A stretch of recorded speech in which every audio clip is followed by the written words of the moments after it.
Bueno, entre las noticias del día, como te contaba en la síntesis de apertura, el Senado debate hoy el mega DNU que desregula la economía en un clima de incertidumbre y tensión. No es la primera vez que hay diferencias entre el Poder Legislativo y el Ejecutivo Nacional. En este caso tampoco es la primera vez que hay diferencias en cuanto al modelo a aplicar o a la metodología para llevar adelante un proyecto de ley entre un presidente y una vicepresidenta. Podemos hacer historia, ¿no? Con este tipo de roces, si se quiere, o diferencias. Pero hay un reglamento parlamentario. Y también hay una constitución de la cual uno se pregunta qué tanto respeta el presidente de la nación el reglamento parlamentario y qué tan apegado está a la Constitución Nacional. En línea está Daniel Sapsay, que es abogado constitucionalista. Doctor Sapsay, buen día. Eduardo Bataglia aquí en Millennium. Gracias por su tiempo. Buen día, ¿qué dice Bataglia? ¿Cómo está usted? Muy bien. Me alegro. ¿Qué tan respetuoso es el presidente de la Nación de la Constitución y del reglamento parlamentario del camino que tienen que recorrer determinadas cuestiones en el Congreso? Bueno, ya en su momento, cuando se dictó este DNU del que se habla tanto, yo marqué diferencias, en primer lugar, porque es un DNU que tiene una cantidad inmensa de temas, cosa que no tenía precedentes. Se ha ido achicando, pero de todas maneras es inmenso. Y por otro lado, que la voluntad de tratarlo de esa manera iba a tener problemas necesariamente en el Congreso, porque es muy difícil, como se puede solamente tratar o pronunciarse por sí o por no. Es muy difícil que uno esté de acuerdo sobre una cantidad tan inmensa de iniciativas sobre temas de lo más diversos. Y efectivamente la Constitución establece como principio general la prohibición para el dictado de DNUs en el inciso tercero del artículo 99, que fue producto de la reforma del 94. Establece que solo en circunstancias excepcionales que impidan el tratamiento conforme al procedimiento normal de sanción de leyes, el presidente podrá hacerlo, excluyendo 4 materias de manera absoluta, que son ellas en la materia penal, en materia electoral, partidos políticos y fiscal. Pues bien, eso a la Constitución prevé a su vez que debe ser examinado por una comisión bicameral permanente. Y deja en una ley la reglamentación de cómo es el procedimiento, que es la ley 26.152, que se dicta cuando la expresidente Kirchner era presidente de la Comisión de Asuntos Constitucionales del Senado.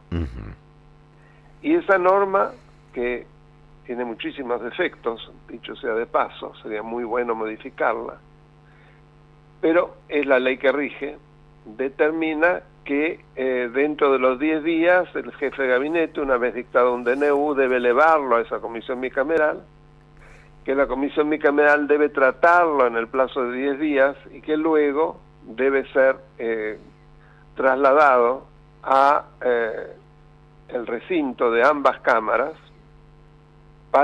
sin establecer un plazo para el tratamiento de los mismos. Además determina que con que una sola lo apruebe ya se transforma en ley. Pues bien, estamos en los prolegómenos de que pasa el tiempo y todavía primero costó la constitución de la comisión bicameral. Y una vez constituida, tiene que tratarlo, no puede, digamos, entre comillas, lavarse las manos. Además, es el paso previo a el tratamiento por parte del recinto del Congreso, separadamente por cada una de las cámaras. Es en ese marco que surge el conflicto. ¿Por qué? Porque la vicepresidente, como presidente del Senado, lo que hace es precisamente convocar a que la comisión bicameral se pronuncie, sin saltar el paso e ir directamente a las cámaras. Y ahora lo que está en discordia es esta situación, ¿no es cierto? ¿Usted lo considera un conflicto preocupante entre el presidente y la vice? Bueno, todo conflicto entre dos, quienes forman la fórmula presidencial, que fueron además elegidos con los mismos votos y juntos, evidentemente la no convivencia entre ellos es un muy mal síntoma para el gobierno de la Argentina. Le preguntaba al comienzo si es respetuoso en términos generales Javier Milei de la Constitución y, a ver, los parámetros que ofrece cualquier democracia, ¿no?, para su andar diario. No lo veo respetuoso. Yo por eso he criticado, empezando por el comienzo, y ya hace varios meses, apenas lo dictó, fue el dictado del CDNU, que además de todos esos inconvenientes, no había motivo para que fuera como DNU, no se daban circunstancias excepcionales que impedían el tratamiento normal de sanción de leyes, tanto que él convocó a sesiones extraordinarias sin problema. Sapsay, el presidente de la Corte Suprema, Horacio Rosati, en un duro mensaje hace pocas horas, dijo que la justicia espera que la política resuelva sus conflictos. Claro, acá hay un rol también de la Corte Suprema en relación al DNU, ¿no?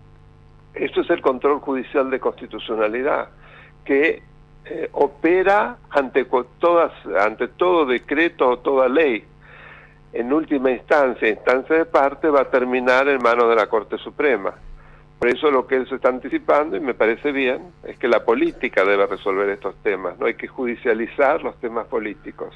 Eso es el peor de los mundos, en realidad, porque es el fracaso de la política. Claro, en medio de la judicialización del DNU, el propio Rosati fue el que dijo el juez no está para reemplazar a la política. Y deslizó una chicana con respecto a los libertarios, Alberdi, tan citado y tan poco leído.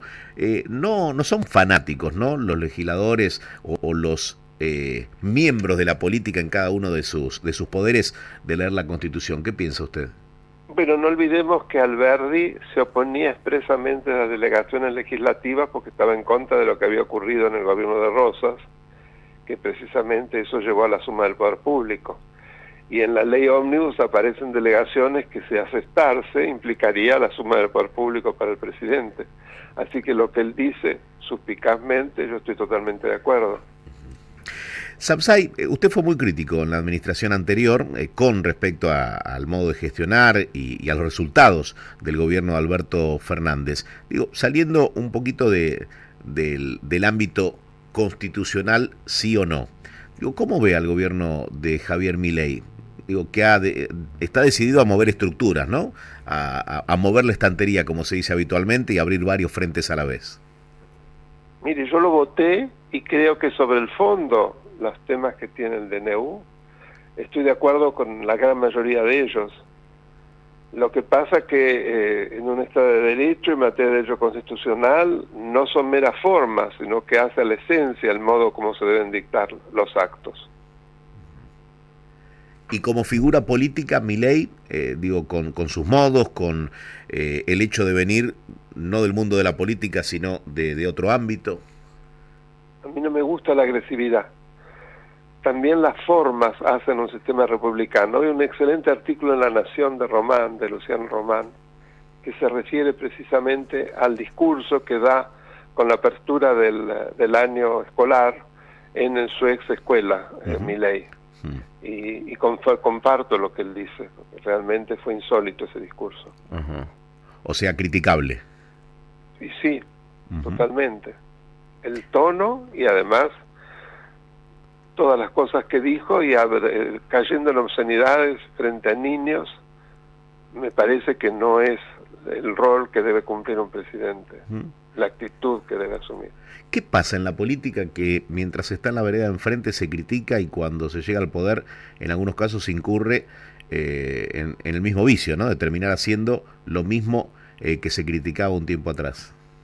Porque es una cultura política, lamentablemente, fundamentalmente autoritaria, que no admite el disenso.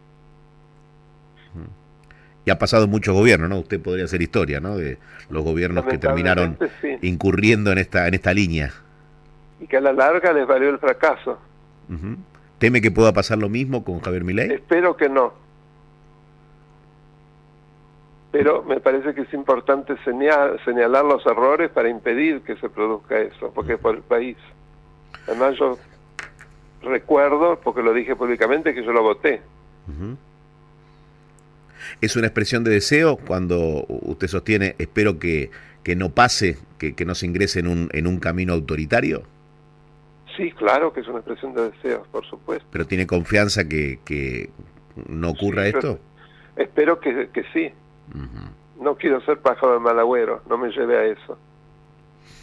Bien. Doctor Sapsay, un lujo como siempre tenerlo al aire. Un placer, le mando un abrazo, que tenga muy buen día. Gracias, buen día para usted. Daniel Sapsay, abogado constitucionalista. Tu primer buen día está en FM Milenio. Primero lo primero. Información, análisis y la compañía que vos ya elegiste. Primero lo primero. Con Eduardo Bataglia. Hasta las 9. Quédate. Siempre hay algo más.